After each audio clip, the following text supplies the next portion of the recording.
अरे भाभी, कैसी हैं आप? अरे दीदी, अब आपको क्या बताऊं, क्या चल रहा है मेरी जिंदगी में। मैं तो दुखी हो गई हूँ अपनी जिंदगी से। कुछ भी ठीक नहीं है। अरे भाभी, आप ऐसा क्यों बोल रही हो? आखिर ऐसा क्या हो गया? आपकी बहू पूनम तो बहुत अच्छी है, वो आपका कितना ध्यान भी रखती है। दीदी, दूर के ढोल सुहावने ही लगते हैं। दूसरों की नजरों में मेरी बहू अच्छी है, पर सच्चाई तो मुझे पता है ना, वह कैसी है। अरे दीदी, वो तो ठीक से मुझे खाना भी नहीं देती है। कभी कभी तो वो मुझे सुबह के नाश्ते में रात की रोटी दे देती है, और अपने लिए और बेटे के लिए अच्छा ताजा नाश्ता बनाती है। और मैं बुढ़िया बेचारी वही रात की रोटी खा लेती हूँ सुबह के नाश्ते में। अब अपना क्या क्या दुख बताऊं दीदी आपको। मैं तो बहुत परेशान हूँ अपनी बहू से। मेरी बहू तो मेरी कोई बात सुनती ही नहीं है, बस अपनी मनमानी चलाती है। अगर मेरी तबीयत खराब हो जाती है तो कहती है कि मैं नाटक कर रही हूँ, मेरा थोड़ा ध्यान में नहीं रखती है। मेरा बेटा मेरा बेटा भी तो वैसा ही है, बस अपनी बीबी की ही बात सुनता है। कभी भी मेरी बात कोई सुनता ही नहीं है। आखिर मेरा बेटा जोरू का गुलाम जो बन चुका है। माँ जी को तो देखो कैसे मेरी बुराई बुआ सास से कर रही है, जबकि मैं तो माँ जी का पूरा ध्यान रखती हूँ उसके बाद भी। लेकिन दूसरे के सामने सासू माँ मुझे बुरा साबित कर रही है। दीदी, अब भला मैं आपको क्या क्या बताऊं। अगर मैं आपको बताने बैठूंगी ना तो 2-3 दिन लग जाएंगे अपनी बहू के बारे में, क्योंकि मेरी बहू है ही इतनी बुरी। अच्छा ठीक है दीदी, मैं आपसे बाद में बात करूंगी। अरे मेरी प्यारी बहू, तुम नाश्ता ले आई? बहू, तुम ही तो हो जो मेरा इतना ध्यान रखती हो।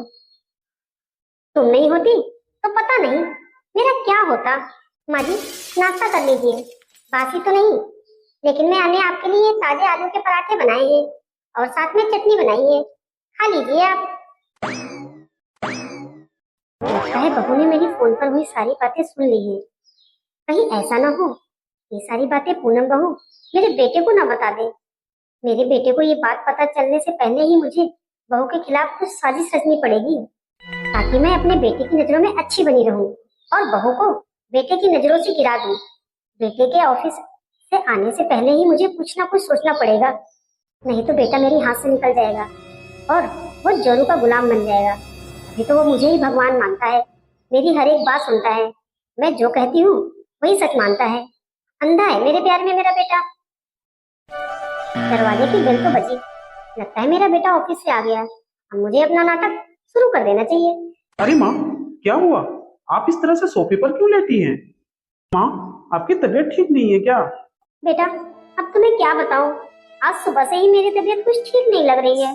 मुझसे सुबह से ही कुछ खाया पिया नहीं जा रहा है, इसीलिए मुझे बहुत चक्कर से आ रहे हैं और मुझे से उठा बैठा भी नहीं जा रहा है। बस यही मन कर रहा है कि मैं बिस्तर पे ही लेटी रहूं। इसीलिए तो मैं अपने कमरे में भी नहीं जा पाई, इसीलिए मैं यहाँ सोफे पर लेटी हूँ। बहू को मैंने कई बार आवाज भी दी कि मुझे थोड़ा सहारा देके मेरे कमरे में छोड़ाओ, लेकिन वो कहाँ मेरी सुनने वाली है। वो तो बस सारा दिन अपने कमरे में बैठकर लैपटॉप में ही घुसी रहती है। क्या आपने पूनम को आवाज दी और पूनम ने सुना नहीं? रुकिए, मैं उसकी अभी खबर लेता हूँ। पूनम, पूनम। हाँ जी, अभी आई। बस आपके लिए पानी लेकर आ रही हूँ। अरे क्या हो गया, आप इस तरह से क्यों चिल्ला रहे हैं? सब ठीक तो है ना? पूनम, तुम जानबूझ के इतना दिखावा क्यों कर रही हो? तुम तो ऐसे नाटक कर रही हो कि जैसे तुम्हें घर में क्या हो रहा है कुछ पता ही नहीं है। माँ की तबीयत सुबह से ही खराब है और उन्हें चक्कर भी आ रहे हैं। तुम हो कि तुम्हें माँ का कुछ होश ही नहीं है। माँ ने सुबह से कुछ खाया पिया भी नहीं है और तुम्हें उन्होंने कितनी बार आवाज दी, लेकिन तुम हो कि अपने कमरे में ही बैठी हो, सिर्फ अपने लैपटॉप में घुसी हुई हो। तुम्हें नौकरी का कुछ ज्यादा ही घमंड हो गया है। क्या आप ये क्या कह रहे हैं? मैंने सुबह ही माँ जी को नाश्ता दिया था, आलू के पराठे और चटनी। और हाँ, मैंने माँ जी को दोपहर में ही पूरा खाना दिया था और दोनों बार के जूठे बर्तन नहीं उठा के ले आई थी। माँ जी ने तो खाना खाया था। आप इस तरह से क्यों बोल रहे हैं? हाँ बेटा, इसने मुझे नाश्ता दिया था, आलू के पराठे और चटनी।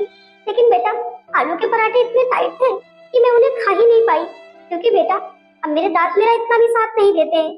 और बेटा चटनी तो इतनी तीखी थी, जहर से भी ज्यादा। और बेटा दोपहर के खाने में नमक मिर्च बहुत ज्यादा था, इसीलिए मैं खा नहीं पाई। जतिन, माँ जी झूठ बोल रही हैं, इन्होंने सारा खाना खाया था। प्लेटें तो मैं ही उठा के लाई थी। मैं आपको सच कह रही हूँ, मैं बिल्कुल भी झूठ नहीं बोल रही हूँ। आप प्लीज मेरी बातों पर यकीन कीजिए। बेटा, भला मैं तुझसे क्यों झूठ बोलूंगी? मेरी तो किस्मत ही खराब है जो मुझे ऐसी कुलक्षणी बहू मिली जो मुझे तुम्हारे सामने झूठा साबित कर रही है।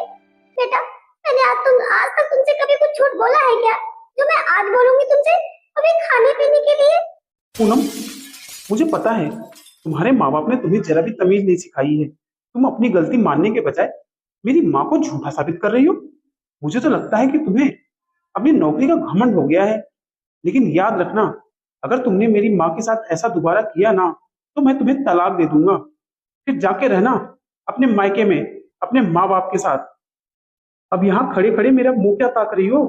जाओ जल्दी से, मेरी माँ के लिए खिचड़ी बना के लाओ।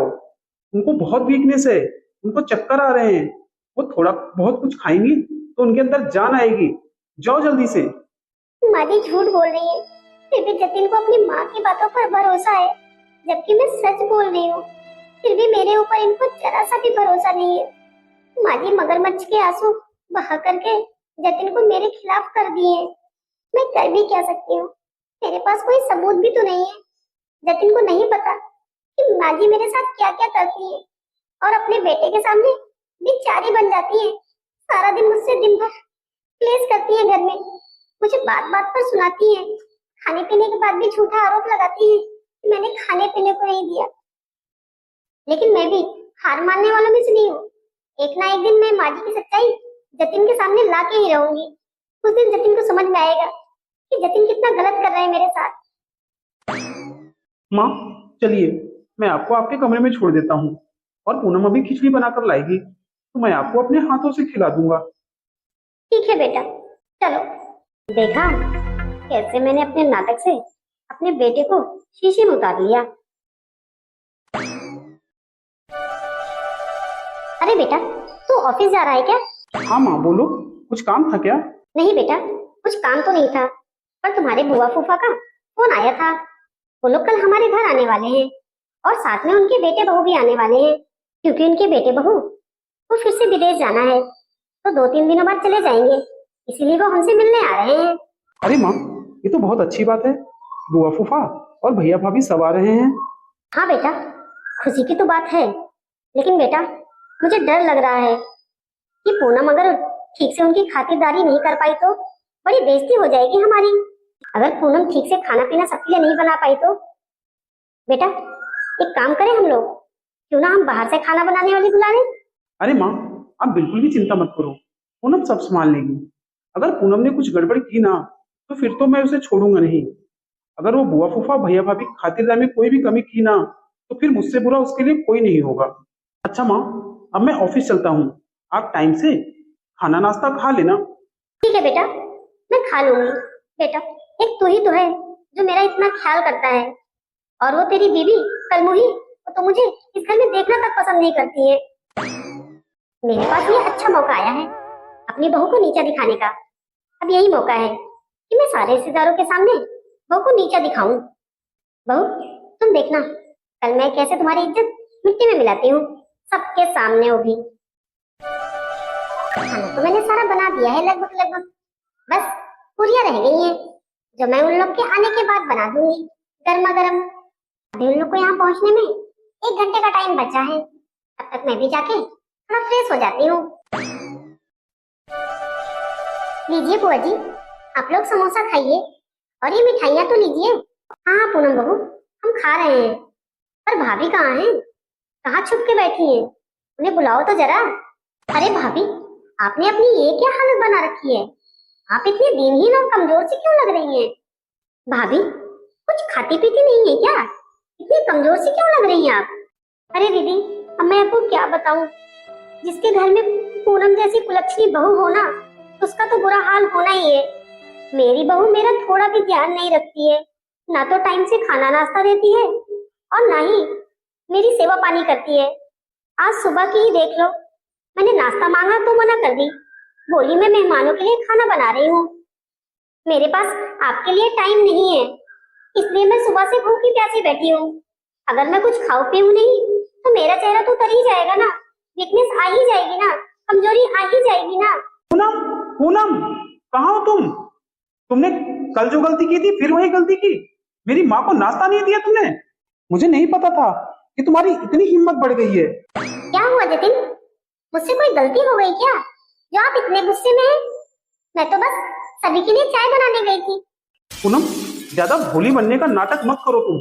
तुम्हें सब पता है मैं क्यों चिल्ला रहा हूँ। मैंने तुम्हें समझाया था ना कि तुम माँ का ध्यान रखना। उसके बाद भी तुमने माँ को अभी तक नाश्ता क्यों नहीं दिया?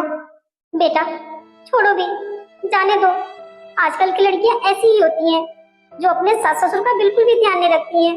वो तो बस अपने में ही खोई रहती हैं। अपने माँ बाप ही उन्हें अपने लगते हैं, सास ससुर तो उनको फूटी आंख भी नहीं पाते हैं। इसमें बहू का कोई दोष नहीं है, ये दौर ही ऐसा चल रहा है बेटा। भाभी, लेकिन हम लोग तो ऐसे नहीं थे। हम लोग तो अपने सास ससुर को अपने सिर पर बिठा के रखते थे। लेकिन आजकल आजकल की बहुएं तो बस सास ससुर को दो जन की रोटी भी नहीं पूछना चाहती हैं। पूनम, मैंने तुमसे पहले भी कहा था ना कि माँ का ध्यान रखना, नहीं तो मैं तुम्हें तलाक दे दूंगा। लेकिन तुमने मेरी एक ना सुनी। मेरी माँ से माफी मांगो और निकल जाओ मेरे घर से। नहीं रहना मुझे ऐसी औरत के साथ जो मेरी माँ का ध्यान भी ना रख सके। ठीक है जतिन, मैं चली जाऊंगी यहाँ से हमेशा के लिए। लेकिन उससे पहले मुझे आप सबको कुछ दिखाना है। जतिन, आप बस एक बार इस वीडियो को देखिए, उसके बाद मैं यहाँ से चली जाऊंगी आपसे बिना कुछ बोले। ये क्या? माँ को सुबह पूनम ने नाश्ता दिया है, फिर भी नहीं, माँ ने उस नाश्ते को नहीं खाया, उसको डस्टबिन में फेंक दिया। और ये क्या, मठरी के डिब्बे से मठरी खा रही है माँ? अच्छा, तो अब मैं समझा कि माँ, आप ये सब कुछ जानबूझकर कर रही थी। पूनम आपका पूरा ख्याल रखती थी, लेकिन बस आप पूनम को नीचा दिखाने के लिए ये सारा नाटक करती थी मेरे सामने। माँ, आपको मैं भगवान मानता था और आप मेरी ही पत्नी के खिलाफ साजिश रच रही थी। माँ, मुझे आपसे ऐसी उम्मीद नहीं थी। माँ, आप तो अपने ईगो के चक्कर में मेरा घर ही बर्बाद कर देती। भाभी, मैं हमेशा ही आपसे आपकी बहू की तारीफ करती थी, लेकिन आप हमेशा ही अपनी बहू की मुझसे बुराई किया करती थी। मैं कहती थी ना कि आपकी बहू तो लाखों में एक है, लेकिन मुझे नहीं पता था भाभी कि आप अपनी बहू को नीचा दिखाने के लिए सब कर रही हैं। भाभी, आज के जमाने में अच्छी बहुएं मिलना बड़ी मुश्किल बात है, लेकिन भगवान की कृपा से आपको अच्छी बहू मिली है। लेकिन भाभी, आपको तो उसकी कदर ही नहीं है। बेटा, मुझे माफ कर दो, मुझसे बहुत बड़ी गलती हो गई।